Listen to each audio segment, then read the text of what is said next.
I'm Cheryl State Bryson, mom, divorcee, health nut, and host of the Healthy Mom After Divorce podcast, where I help divorced moms get healthy, create financial stability, and develop emotional fortitude while they master co-parenting their kids. The place is here, and your time is now. So let's do this. Hey, healthy mamas. Welcome to the 22nd episode of the Healthy Mom After Divorce podcast. If you're new here, my name is Cheryl and I am your host. Thank you so much for taking the time to listen and support the show. And, if you can't listen to the whole episode today or you want to refer back to something I said, you can find the full transcript for this episode at healthymomafterddivorce.com/22. Actually, all the transcripts for the episodes are on my website. You can go directly to each episode page if you know the episode number, healthymomafterddivorce.com/ then the episode number. And you can find those at the beginning in the title of each episode, or you can browse all episodes at healthymomafterddivorce.com/podcast. Okay, mamas, let's jump into this episode. Do your kids watch TV? Okay, I know, that's sort of a dumb question. Most kids these days are consuming some sort of digital media. Whether it's on a TV screen or a handheld device, kids consume any number of shows and movies and videos and podcasts on a daily basis. Now, a lot of parents take the time to vet the stuff their kids consume. If you're like me, you pay attention to what they're watching.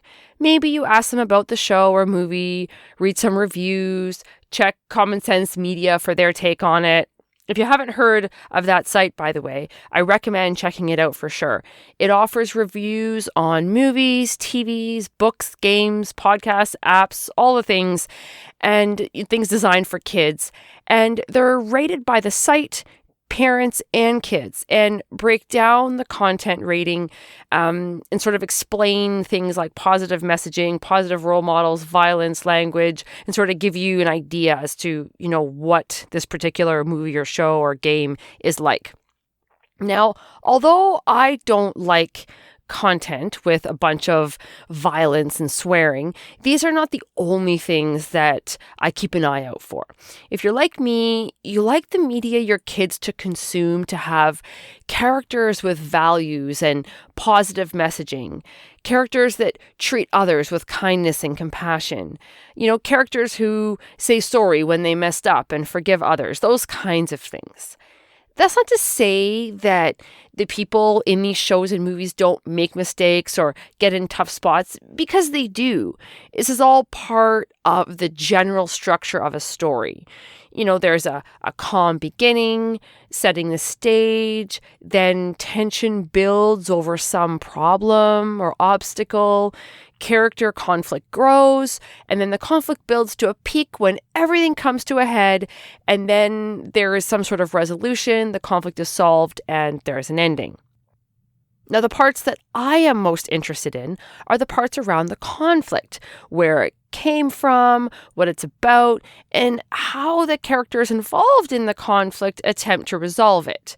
Do they try to solve it themselves, or do they ask for help? Do they lie about it to escape accountability? Do they manipulate others and make it worse? Do they, still treat others who have wronged them with kindness and respect? Do they own up to their mistakes? Those kinds of things. And even though every story arc will have a resolution to the conflict at the end, these shows and movies are not all created equal. Even though the characters find a way to solve the problem, doesn't mean it was done in a way that would maintain healthy relationships or boundaries in real life. So as parents, we do our best to guide our kids in what they consume and understand that TV is not real life. The things they watch don't always apply to how we actually live and interact as humans. And I think most kids understand that, especially if we talk to them about something we watched that was, a little off base. When we're sitting on the couch watching these shows and movies, it's so easy to see how the protagonist should have behaved. It's easy to see the solution. It's easy to see where they're going wrong. It's clear to us that they should not be lying or saying unkind things or, manipulating others. It's easy to see that running away and hiding is not going to solve their problem.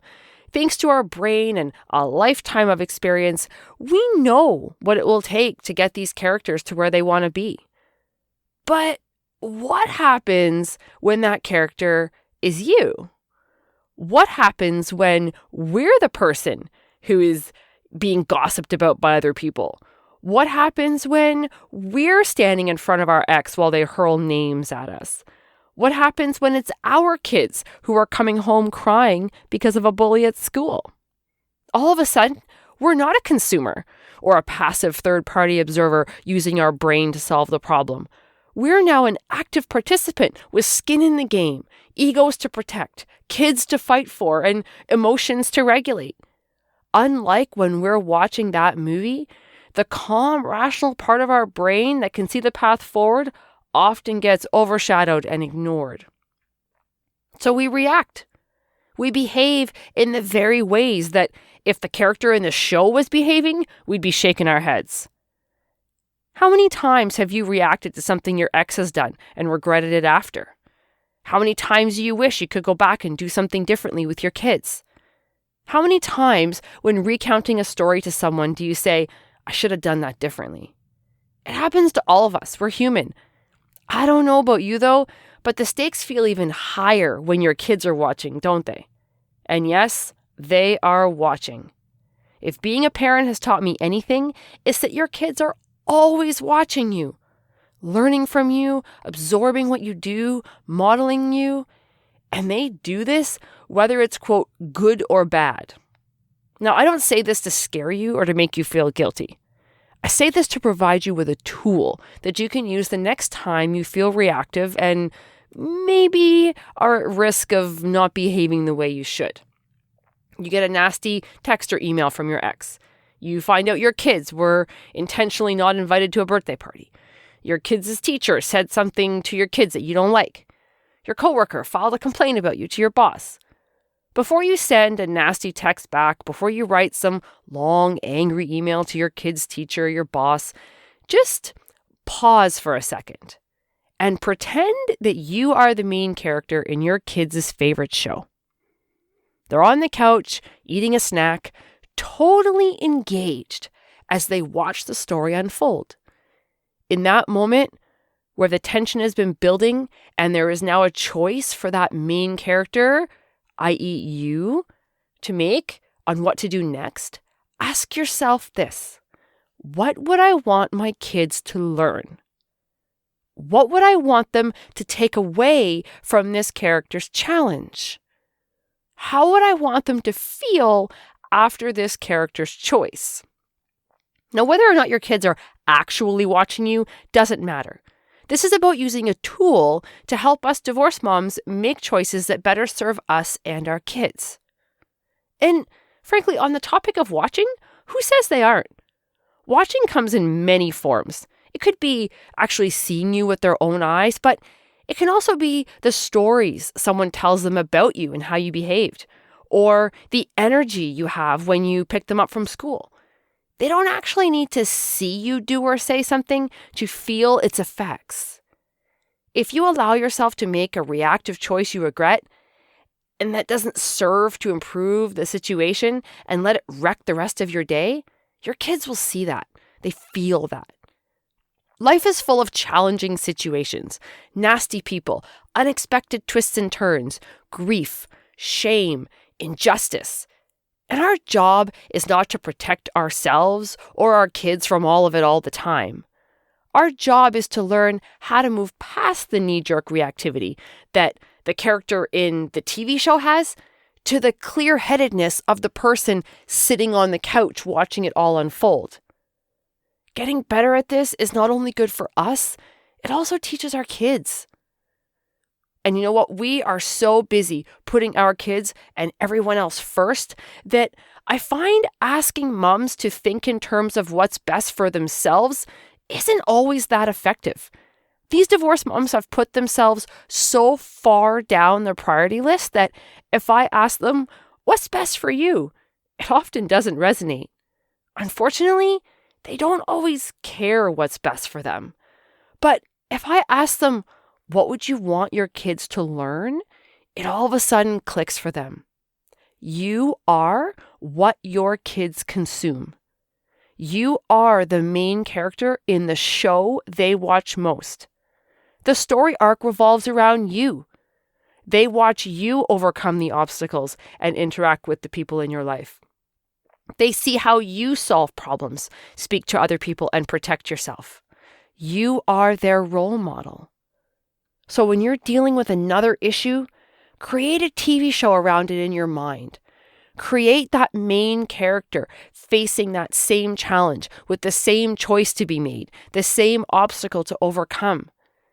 Then see your kids sitting on the couch, popcorn in hand, watching you figure it out in the healthiest of ways. Hang in there, mama. You got this. Chin up, deep breath, and play the part your kids need to see, because healthy moms raise healthy kids.